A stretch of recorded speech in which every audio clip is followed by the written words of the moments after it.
Hello everyone, मैं हूं ज्योति और आज की वीडियो में हम बात करने वाले हैं एक ऐसे आईपीओ के बारे में जिसका आज ओपनिंग डेट था और अपने पहले दिन में ही ये आईपीओ जो है वो 16 टाइम सब्सक्राइब हो चुका है। और इतना ही नहीं, पहले कुछ मिनटों में ही ये आईपीओ जो है वो ओवर सब्सक्राइब हो चुका था। और रिटेल पार्टिसिपेंट्स ने इसमें सबसे ज़्यादा क्रेज दिखाया है। तो जिस आईपीओ के बारे में हम बात कर रहे हैं वो आप स्क्रीन पे देख पा रहे हैं, वो है Paras defence and space technology limited IPO. अगर हम कंपनी की बात करें तो ये कंपनी डिफेंस और स्पेस रिसर्च सेक्टर्स को कस्टमाइज प्रोडक्ट इशू करती है। और मुंबई में इसके दो मैन्युफैक्चरिंग प्लांट्स हैं।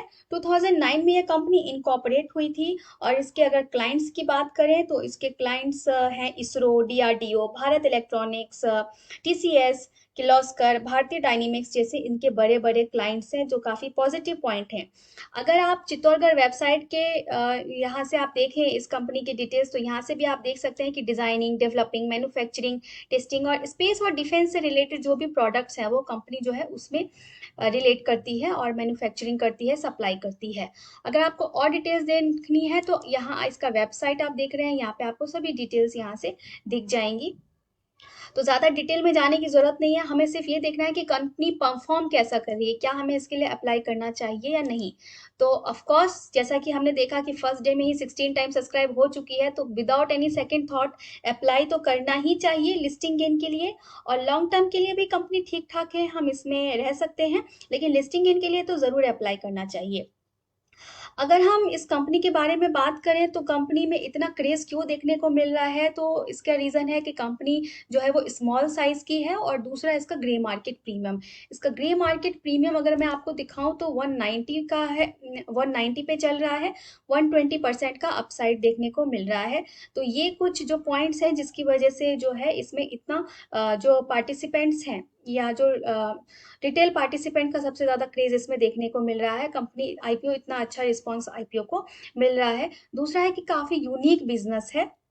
तो ये रीजंस की वजह से जो है इसको इतना अच्छा रिस्पॉन्स मिला है।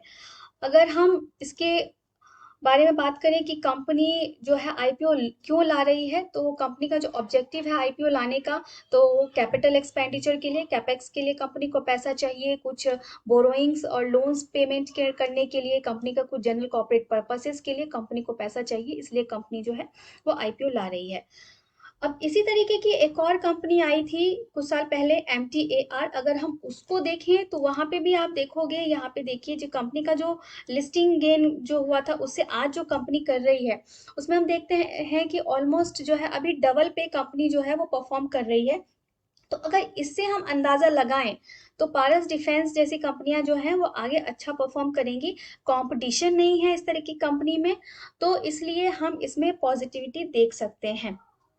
अगर हम इसके कुछ पॉजिटिव और निगेटिव पॉइंट्स को डिस्कस करें तो पहले हम इसके कुछ पॉजिटिव पॉइंट्स देख लेते हैं। तो जैसा कि हमने देखा कि काफ़ी यूनिक बिजनेस मॉड्यूल है, कॉम्पिटिटर्स नहीं हैं।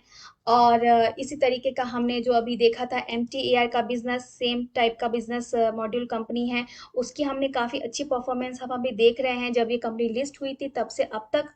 तो इससे हम इसका भी एक्सपेक्टेशन लगा सकते हैं कि ये कंपनी भी अच्छा परफॉर्म करेगी।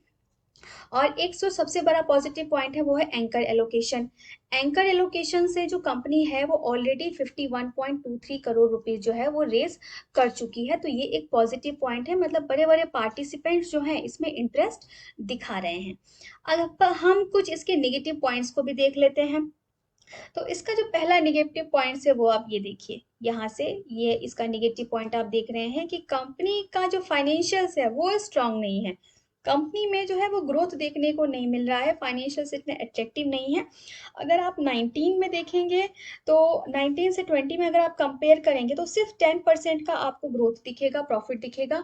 और अगर आप करेंट ईयर में देखेंगे 21 में, तो वो भी आपको नहीं दिखेगा। तो मतलब कंपनी के फाइनेंशियल्स वीक है, इतने अट्रैक्टिव नहीं है, कंपनी में ग्रोथ नहीं दिख रही है।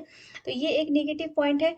दूसरा, इसी तरीके की कुछ कंपनी है HAL, भारत डायनेमिक्स, जो अभी जो है डिस्काउंटेड प्राइस पे ट्रेड कर रही हैं, जिनके प्राइस काफ़ी रीजनेबल है।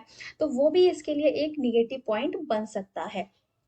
तो हमने कुछ इसके पॉजिटिव और नेगेटिव पॉइंट्स की बात की। जो सबसे बड़ा हमने देखा कि अच्छी बात यह है कि स्मॉल साइज की कंपनी है, बिजनेस मॉड्यूल इनका अलग है, तो इसकी वजह से, और ग्रे मार्केट प्रीमियम, ये जो 3 पॉइंट हैं, ये जो है कंपनी को जो है वो काफ़ी पॉजिटिव साइन दे रहे हैं, जिसकी वजह से लोग इसमें इतना इंटरेस्ट दिखा रहे हैं। अगर हम स्टेक्स की बात करें तो 50% जो स्टेक है वो इंस्टीट्यूशनल इन्वेस्टर्स के लिए रिजर्व किया गया है, 15% नॉन इंस्टीट्यूशनल्स के लिए है, और 35% जो है वो रिटेल इन्वेस्टर्स के लिए इसमें रिजर्व किया गया है। तो जैसा कि मैंने आपको बताया, लिस्टिंग गेन के लिए ज़रूर आप इसमें अप्लाई करिए।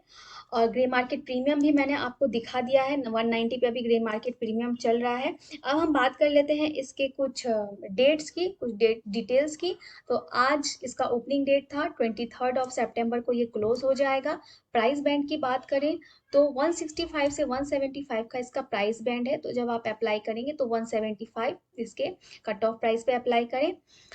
और इसमें एक लॉट में जो है वो 85 शेयर्स हैं। तो इसका जो लॉट साइज है वो 85 शेयर्स का है। तो आप मैक्सिमम जो है वो 13 लॉट्स के लिए अप्लाई कर सकते हैं, जो रिटेल कैटेगरी में 2 लाख से कम का अमाउंट होना चाहिए। तो 85 शेयर्स हैं एक लॉट में। अब इसका इशू साइज देख लेते हैं। 170 करोड़ का इसका इशू साइज है, जिसमें से 140 करोड़ फ्रेश इशू है और 30 करोड़ जो है वो ऑफर फॉर सेल है, मतलब पुराने इन्वेस्टर्स अपने शेयर्स बेच के जा रहे हैं। तो ये हमने इसके कुछ डिटेल्स देख लिए। अगर आपको ये आईपीओ रिजल्ट, अगर आपको ये आईपीओ मिल जाता है तो 30 सितंबर को ये आपके डीमैट अकाउंट में दिखने लगेगा। नहीं मिलता है तो ये आपको रिफंड, आपका पैसा रिफंड हो जाएगा। 28 सितंबर को आपको पता चल जाएगा कि आपको आईपीओ मिला या नहीं, और 1 अक्टूबर को जो है ये एक्सचेंज पे लिस्ट हो जाएगा। तो हमने इसके कुछ इंपॉर्टेंट डेट्स भी देखे हैं। तो सभी पॉइंट्स मैंने आपको डिटेल में बता दिए हैं। तो होप करती हूँ कि ये वीडियो आपके लिए हेल्पफुल रहेगा। तो अगर आपके लिए वीडियो हेल्पफुल रहे तो इस वीडियो को एक लाइक ज़रूर करिए। और भी कई तरीके की कंसेप्चुअल वीडियोस हैं मेरे चैनल पे, तो आप वो भी रेफर कर सकते हैं, देख सकते हैं, जहाँ मैंने काफ़ी डिटेल में जो है फंडामेंटल एनालिसिस कैसे किया जाता है उसके ऊपर वीडियोस बनाए हैं। अगर आप क्लासेस करने में इंटरेस्टेड हैं तो पुणे में हमारी क्लासेस चलती हैं, ऑनलाइन क्लासेस भी अवेलेबल हैं, जगदीश स्टॉक मार्केट क्लासेस के नाम से, जिसकी डिटेल आपको डिस्क्रिप्शन बॉक्स में मिल जाएंगी। तो आप हमारा डिस्क्रिप्शन बॉक्स चेक कर सकते हैं, और इंटरेस्टेड हैं तो आप हमें कॉन्टेक्ट कर सकते हैं। तो होप करती हूँ ये वीडियो आपके लिए हेल्पफुल रहेगा। Thank you so much.